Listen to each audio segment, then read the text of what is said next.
want to bring in one analyst and also somebody who manages some shares in JPMorgan. He is Jason Tyler of Ariel Investments. He focuses on financials and helps manage over $5 billion there. And as I'd mentioned, including the shares of JP. And, Jason, you must be happy with this report, but I know beforehand you really wanted to focus on these loan loss provisions. $7 billion, down about 30%. Your thoughts? Well, good morning, Betty. And yeah, I think that this is a big indication from Jamie. It's not just that provision is down, but the fact that reserves are actually coming back in a little bit, and he's not adding to reserves significantly. A lot of people are going to say there's not a lot of information in the outlook, but I think that is the outlook, that he's hinting at, that reserves are coming in, and he's feeling a lot more confident about credit going forward. Right, and the key is, where is he deploying these reserves? Am I wrong or right on that? Right. No, I think that's absolutely right. And you can see in credit card in particular, he's pulling, he released $1 billion in reserves. That's a big sign that he thinks that the delinquency trends there are meaningful and that credit card should be better. Credit card is a big component of the overall valuation of JPMorgan. It's something that I don't think gets enough attention. And so that's why I think the stock could actually continue to do extremely well this year if he and Mike Cavanaugh, the CFO, are right that credit is improving significantly there. Well, where would you value? Have you valued the credit card side of JPMorgan?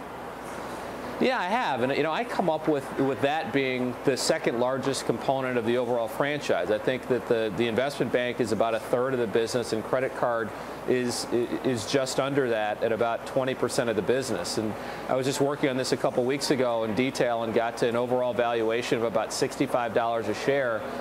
That'll probably come up a little bit as a result of the numbers today.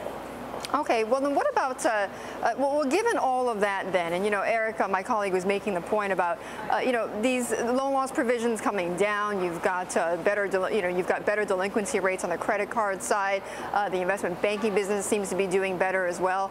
Should Jamie Dimon then be taking the company a bit more out on the risk spectrum? No, this is something that when things get better, a lot of people say, well, now's the time to take risk. And frankly, that's why JPMorgan stock has underperformed the other money centers this year, is that the investment community is flocking toward higher risk. But I looked at the last 4 years at the value that was created. And if you look at JPMorgan stock over the last 4 years, it's about flat compared to drastic declines in banks that took more risk.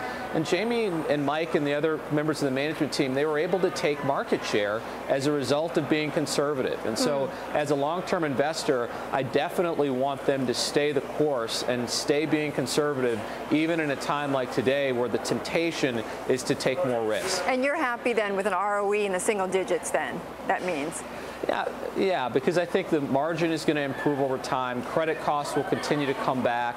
And you want to be able to take advantage of weaker competitors when things are bad. And that's what this management team does exceptionally well.